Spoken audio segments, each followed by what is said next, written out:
کے پروانوں، غوث و رضا کے دیوانوں، اولیاء امت سے عقیدت و محبت رکھنے والوں، آئیے ہم اور آپ گنبد خضرا کی جانب لو لگا کر جناب احمد مجتبی محمد مصطفیٰ صلی اللہ علیہ وسلم کی بارگاہ بے کس پناہ میں درود پاک پڑھیں بآواز بلند۔ اللہم صلی علی سیدنا مولانا محمد وبارک وسلم، صلاۃ و سلام علیک یا رسول اللہ صلی اللہ علیہ وسلم۔ سرور کہوں کہ مالک و مولا کہوں تجھے،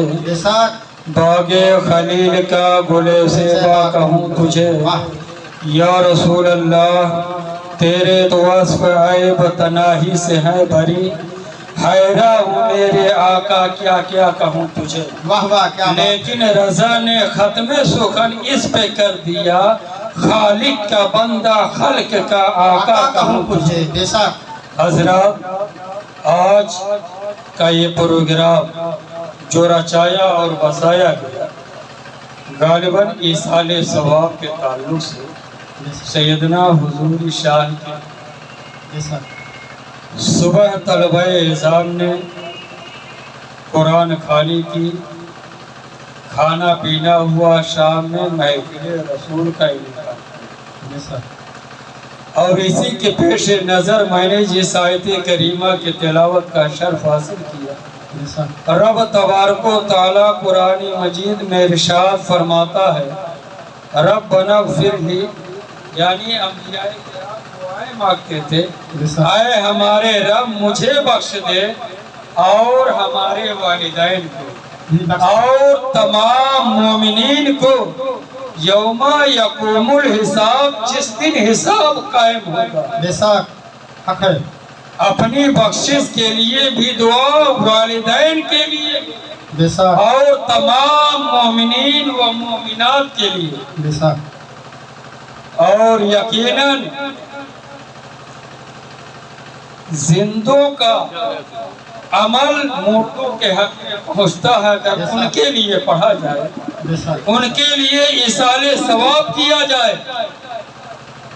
اللہ کے نبی صلی اللہ علیہ وسلم نے ارشاد فرمایا، اذا مات الانسان انقطع عمله الا بثلاثۃ او صدقۃ جاریہ او علم ينتفع به او ولد صالح يدعو له، یعنی جب انسان مر جاتا ہے تو اس کے تمام اعمال منقطع ہو جاتے ہیں، نیکیوں کا جو دفتر ہوتا ہے بند کر دیا جاتا ہے، لیکن رسول ہاشمی نے تین چیزوں کو استثناء کیا کہ اگر مرنے والا تین کام ایسا کر کے دنیا سے رخصت ہو رہا ہے تو مرنے کے بعد بھی اس کو قبر میں ثواب ملتا رہے گا۔ پہلی چیز تو یہ ہے، اگر صدقہ جاریہ یعنی کوئی ایسی چیز انہوں نے صدقہ کیا جو باقی رہنے والی چیز ہے، جیسے اس نے لوگوں کو پانی پینے کے لیے کنواں کھدوا دیا یا کہیں روڈ پہ نل لگا دیا تاکہ لوگ اس سے پانی پیتے رہے، لوگ سیراب ہوتے رہے، یا پل بنا دیا کہ مخلوق خدا اس سے گزرتی رہے، تو ان چیزوں کا ثواب پہنچتا رہے گا جب تک لوگ اس سے فائدہ اٹھاتے رہیں گے۔ اور ایسا علم جس نے حاصل کیا، علم حاصل کرنے کے بعد دوسروں کو سکھایا، اور جب تک یہ دور چلتا رہے گا، سکھانے والے نے پھر کسی دوسرے کو سکھایا، ایک کے بعد دیگرے، جب تک یہ شاگردوں کا دور تعلیم و تعلم کا چلتا رہے گا، درس و تدریس کا دور چلتا رہے گا، جب تک اس علم سے لوگ فائدہ اٹھاتے رہیں گے، اس وقت تک اس کو ثواب ملتا رہے گا۔ اور نیک اولاد، مرنے والا اگر کوئی اپنا بیٹا چھوڑ گیا جو نیک ہو اور مرنے کے بعد اپنے باپ کے حق میں دعائیں مغفرت کرتا رہے، اس کے حق میں ایصال ثواب کرے، اس کی بخشش کے لیے دعا کرے، تو یقیناً یہ ثواب پہنچتا رہے گا۔ بے شک حق ہے لیکن یقین جانو یہ امت محمدیہ پر اللہ رب العزت کا فضل و احسان ہے۔ شیخ عبدالحق محدث دہلوی فرماتے ہیں کہ یہ امت محمدیہ کا خاصہ ہے کہ مرنے کے بعد دنیا سے رخصت ہو جاتا ہے، لیکن اگر اس کے حق میں کوئی نیک عمل کر رہا ہے تو مرنے والا مر گیا لیکن پھر بھی اس کو ثواب پہنچتا رہتا بے شک حق ہے اور سابقہ امتوں میں ایسا سسٹم نہیں تھا، بلکہ دنیا میں جب تک انسان نیکی کر لیتا تھا وہی اس کے کام آتی تھی، مرنے کے بعد اس کے نامہ اعمال میں کوئی عمل نہیں لکھا جاتا۔ بے شک حق ہے تو رب تبارک و تعالیٰ کا کتنا بڑا فضل و احسان ہے امت محمدیہ پر کہ انسان مرنے کے بعد بھی اگر کوئی ایسا کام کر کے گیا کہ وہ باقی رہنے والی چیز ہے دنیا میں اور لوگ فائدہ اٹھاتے ہیں، تو جب تک لوگ فائدہ اٹھاتے رہیں گے تب تک اس کو ثواب ملتا رہے گا۔ بے شک حق ہے حضرت محترم اور مولائے کائنات حضرت علی مشکل کشا رضی اللہ تعالی عنہ فرماتے ہیں من مر علی المقابر وقرأ قل هو اللہ 11، یعنی جو شخص قبرستان سے گزرے اور 11 مرتبہ سورہ اخلاص پڑھ کر یعنی قل هو اللہ احد 11 مرتبہ پڑھ کر رب کی بارگاہ میں مردوں کے حق میں دعا کر دے، اے مولا اس کا ایصال ثواب میں نے تمام اہل ایمان کو بخشا۔ تو جانتے ہو قبرستان میں جتنے مردے ہیں ان کی تعداد کے برابر پڑھنے والے کو ثواب ملتا ہے۔ تو اگر ہم اور آپ قبرستان جا کر اپنے مرحومین کے لیے حق میں دعائے مغفرت کرتے ہیں تو صرف مرحومین ہی کا فائدہ نہیں، صرف میت کا فائدہ نہیں، بلکہ ساتھ ساتھ میں ہمارا بھی فائدہ ہے۔ جو اپنے آپ نے یہ روایت سنی کہ مردوں کی تعداد کے برابر اللہ رب العزت اسے ثواب عطا فرماتا ہے۔ آپ مردوں کا حساب لگا سکتے ہیں، نہ جانے کتنے سال سے قبرستان ہے اور آپ نے اپنی نگاہوں سے نہ جانے کتنے جنازے دیکھے ہوں گے، نہ جانے کتنے جنازے پڑھے ہوں گے، آپ اس کا حساب نہیں لگا سکتے۔ بلکہ جب سے یہ قبرستان قائم ہوئی ہے، جب سے مردے اب تک دفن ہوتے رہے، اگر آپ کوئی آیت پڑھ کر کوئی سورہ پڑھ کر ان کے لیے دعائے مغفرت کرتے ہیں تو اللہ تبارک و تعالیٰ ان مردوں کی تعداد کے برابر آپ کو بھی ثواب عطا فرماتا ہے۔ اور حضرت مالک بن دینار ہیں، مالک بن دینار فرماتے ہیں کہ ایک دفعہ میں قبرستان کے پاس سے گزر رہا تھا کہ میں نے وہاں قیام کیا، وضو کیا تو دیکھا کہ قبرستان سے ایک روشنی نکلی اور وہ آسمان کی طرف چلی گئی، پورے آسمان کو منور کر دیا۔ بے شک حضرت مالک بن دینار فرماتے ہیں میں نے سوچا شاید اللہ تبارک و تعالی اس قبرستان کے مردوں کو بخش دیا ہے۔ مالک بن دینار فرماتے ہیں جب میں نے یہ سوچا تو غیب سے آواز آئی، اے مالک بن دینار جو یہ روشنی تم دیکھ رہے ہو یہ مسلمانوں کا تحفہ ہے جو ہم اہل قبور کو جنہوں نے بھیجا۔ مالک بن دینار فرماتے ہیں کہ آخر وہ مسلمانوں کا کون سا تحفہ ہے جس کی بدولت یہ روشنی پھیل گئی ہے۔ آواز آتی ہے آج کی شب ایک آنے والا انسان آیا جس نے آج کی رات یہاں قیام کیا وضو کر کے 2 رکعت نماز نفل ادا کیا. پہلی رکعت میں سورہ فاتحہ کے ساتھ سورہ کافرون یعنی قل یا ایھا الکافرون کی تلاوت کی اور دوسری رکعت میں سورہ فاتحہ کے ساتھ سورہ اخلاص پڑھا اور ان 2 رکعت کو پڑھ کر اللہ کی بارگاہ میں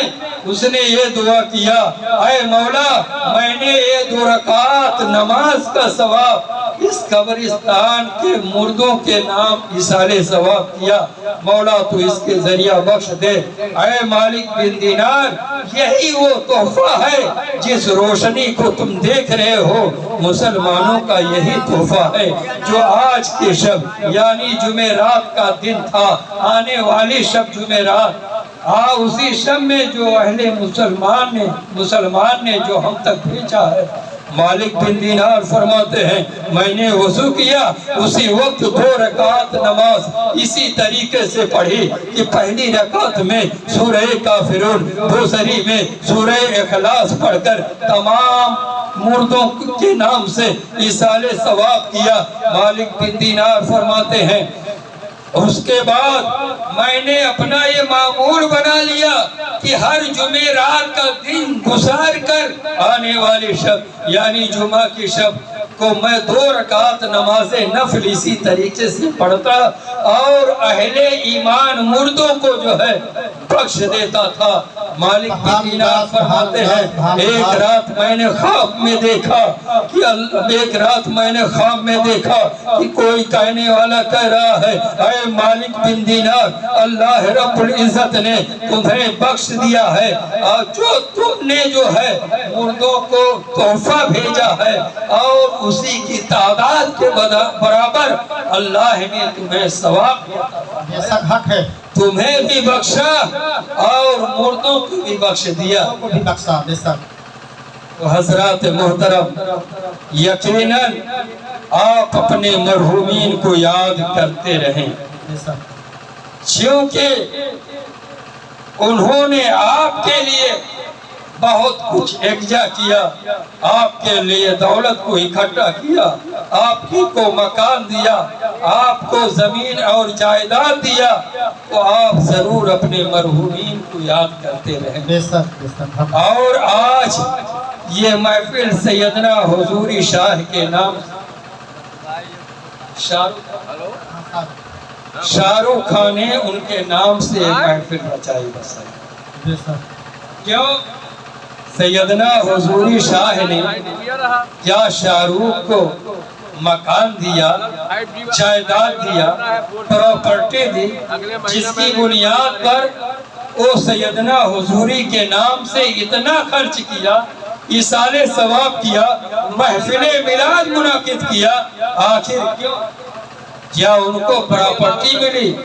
نہیں پراپرٹی نہیں ملی. یہ اور بات ہے ہمیں اپنے آبا و اجداد کے ذریعہ دکان و مکان ملتا ہے جس کی بنیاد پر ہم اپنے آبا و اجداد کو دنیا سے رخصت ہونے کے بعد ان کے نام سے ایصال ثواب کرتے ہیں انہیں یاد کرتے ہیں. لیکن بزرگوں سے جو ہمیں ملا ہے یقیناً اس دولت سے بڑھ کر ہے جسے ایمان کی دولت کہا جاتا ہے. انہی بزرگوں سے ہم تک ایمان پہنچا ہے اور ایمان جو ہے اس جائیداد سے بڑھ کر ہے. حضرات محترم آپ جو ہے اپنے باپ داداؤں کو بھول جاتے ہیں. اگر میں آپ سے پوچھوں کہ آپ کے دادا کا کیا نام ہے آپ دادے کا نہ دادا کا نام بتاتے ہوئے نظر آتے ہیں. میں آپ سے پوچھ لوں آپ کے دادا کے والد کا نام کیا تھا پر دادا کا نام کیا تھا لکڑ دادا کا نام تھا کیا تھا تو یقیناً آپ نہیں بتا سکتے. آپ کا جواب یہ ہوگا ہم اسے نہیں جانتے ہیں ہم صرف باپ اور دادا کا نام جانتے ہیں. بے شک حق ہے. آپ سے پوچھا جائے غوث اعظم کو جانتے ہو؟ آپ کہیں گے ہاں ہاں ہم غوث اعظم کو جانتے ہیں، خواجہ اجمیری معین الدین چشتی، جسے دنیا جو ہے خواجہ غریب نواز کے نام سے یاد کرتی ہے، کیا آپ ان کو جانتے ہو؟ آپ کا جواب ہوگا خواجہ غریب نواز کو کون نہیں جانتا ہے، اعلیٰ حضرت کو کون نہیں جانتا ہے، صابر پیا کلیری کو کون نہیں جانتا ہے، سیدنا حضوری شاہ کو کون نہیں جانتا ہے۔ حضرات محترم، اس کی خاص وجہ یہی ہے کہ ہم اپنے آبا و اجداد کو بھول جاتے ہیں، لیکن ان بزرگوں کی تاریخ ہم ہمیشہ یاد رکھتے ہیں، ان کے نام سے اصالِ ثواب کرتے ہوئے نظر آتے ہیں، ان کے نام سے محفلیں منعقد کرتے ہوئے نظر آتے ہیں۔ کیوں کرتے ہیں؟ کیونکہ ہم تک جو ہے ایمان کی دولت پہنچی ہے، جو اسلام پہنچا ہے ہمیں خواجہ غریب نواز کے ذریعہ پہنچا ہے، ہمیں سرکار غوث اعظم کے ذریعہ پہنچا ہے، اور اسلام جو ہے ہم تک پہنچا ہے، اور انہی بزرگوں سے ایمان کی دولت ہم تک پہنچی ہے۔ حضرات محترم، یہی وجہ ہے کہ ایمان کی دولت جو ہے دنیاوی دولتوں سے بڑھ کر ہے، جس کی بنیاد پر ہم اپنے آبا و اجداد کو تو ضرور بھول جاتے ہیں، لیکن ہم اپنے اسلاف کرام کو نہیں بھولتے ہیں، ان کی تاریخ ضرور یاد رکھتے ہیں۔ حضرات محترم، یہ ایصال ثواب کے تعلق سے محفل رچائی اور بسائی گئی۔ اسی طریقے سے بہت ساری حدیثیں ملتی ہیں جس سے ثابت ہوتا ہے کہ ایصال ثواب اگر ہم کرتے ہیں مردوں کو تو ان تک پہنچتا ہے۔ بخاری شریف کی حدیث پاک ہے، اللہ کے نبی صلی اللہ علیہ وسلم کا گزر ایک قبرستان سے ہوا۔ آقائے دو عالم صلی اللہ علیہ وسلم کا گزر جب قبر سے ہوا تو آپ ٹھہر گئے، اور آپ نے ایک کھجور کی تر شاخ کو لیا اور اس کو دو ٹکڑے میں کر دیا، تو چیرا، ایک ٹکڑا ایک قبر پر اور دوسرا ٹکڑا ایک قبر پر رکھا۔ صحابہ کرام نے عرض کیا، یا رسول اللہ صلی اللہ علیہ وسلم، آپ نے یہ کیا کیا؟ تو حضور اکرم صلی اللہ علیہ وسلم نے فرمایا کہ یہ دونوں عذاب قبر میں مبتلا تھے، اور کوئی بہت بڑا گناہ نہیں تھا کہ جس سے لوگ نہیں، ان میں سے ایک تو یہ ہے جو پیشاب کے چھینٹے سے نہیں بچتا تھا، اور دوسرا یہ ہے جو چغلی کیا کرتا تھا۔ اور آج یہ دونوں باتیں ہم میں عام طور سے پائی جاتی ہیں کہ لوگ کھڑے ہو کر پیشاب کرتے ہوئے نظر آتے ہیں، اور پیشاب کے چھینٹیں ان کے پیر پر پڑتی ہوئی نظر آتی ہیں، اور اسی طریقے سے عام طور پر لوگوں میں پائی جاتی ہے، اور اکثریت عورتوں کی تعداد۔ آقا نے فرمایا یہ دو اس وجہ سے عذاب میں مبتلا تھے کہ ایک پیشاب کے چھینٹ سے نہیں بچتا تھا، اور دوسرا جو ہے چغلی کیا کرتا تھا، یعنی ایک کی بات دوسرے تک پہنچاتا تھا، ایک کا عیب دوسرے کے سامنے بیان کیا کرتا تھا، جس کی بنیاد پر ان کو یہ عذاب ہو رہا ہے، اور جب تک یہ تر شاخیں رہیں گے اس وقت تک مردوں کی کا عذاب جو ہلکا ہوگا، عذاب میں تخفیف ہوگی۔ تو حضرات محترم، اس حدیث پاک سے پتہ چلا، اور اسی حدیث پاک سے ہم اہل سنت والجماعت جب ہم مردوں کا تجہیز و تکفین کرتے ہیں، ان کو دفن کرتے ہیں، تو بیر کا درخت بھی استعمال کرتے ہیں، ان کے قبر پر پھول وغیرہ ڈالتے ہیں، تاکہ یہ جب تک تر رہے گا اس وقت تک مردے کو عذاب میں تخفیف ہوتی رہے گی۔ چونکہ قرآن مقدس کی آیت کریمہ ہے، یسبح للہ ما فی السماوات والارض، یعنی جو کچھ آسمان و زمین کے اندر ہے، ہر چیز رب کی تسبیح بیان کرتی ہے، ہر چیز رب کی کبریائی بیان کرتی ہے۔ تو بھلا بتاؤ جب ایک تر شاخ کی وجہ سے مردوں کے عذاب میں تخفیف ہو سکتی ہے، تو اگر کوئی عاشق رسول غلام مصطفیٰ قرآن مقدس کی عظیم یہ قرآن تمام کتابوں میں افضل و اعلیٰ ہے، قرآن مقدس کی تلاوت کر کے اگر مرحومین کے نام سے ایصال ثواب کرے تو رب کیوں نہیں اس مردے کے عذاب میں تخفیف فرما دے گا۔ یقیناً ہمارا اور آپ کا عقیدہ یہ ہے کہ ضرور اللہ تبارک و تعالیٰ اس کو بخشتا ہوا نظر آئے گا۔ تو حضرات محترم، آپ اپنے مرحومین کے نام سے ایصال ثواب برابر کرتے رہیں، خصوصاً جمعرات کے دن، اور لوگ جمعرات کے دن یعنی رات میں جمعہ کی جو شب ہوتی ہے اکثر و بیشتر اس علاقے میں بھی فاتحہ اور فاتحہ مرحومین کے نام سے ہونا چاہیے، چونکہ جمعرات کے دن مردوں کی یہ روحیں گھر پر آتی ہے ایک امید لے کر اور دستک دیتی ہے تاکہ کوئی چیز انہیں تحفے میں مل جائے، اور تحفے میں ملنے والی چیزیں یہی ہوا کرتی ہے۔ تو تم جو ہے ان کے حق میں کچھ صورتیں، کوئی سورہ درود شریف یا کلمہ وغیرہ پڑھ کر کھانا پانی پر جو ہے ان کے نام سے آپ ایصال ثواب کریں، اور ان کے لیے یہی تحفہ ہے۔ اللہ رب العزت کی بارگاہ میں دعا ہے کہ مولا ہم تمام لوگوں کو اسلاف کرام کے نقش قدم پر چلنے کی توفیق و رفیق عطا فرمائے، اور سیدنا حضور شاہ اور دیگر اولیاء کرام اور بزرگان دین سے سچی پکی محبت عطا فرمائے۔ استغفر اللہ ربی من کل ذنب واتوب الیہ، وآخر دعوانا ان الحمد للہ رب العالمین۔ السلام علیکم ورحمۃ اللہ وبرکاتہ۔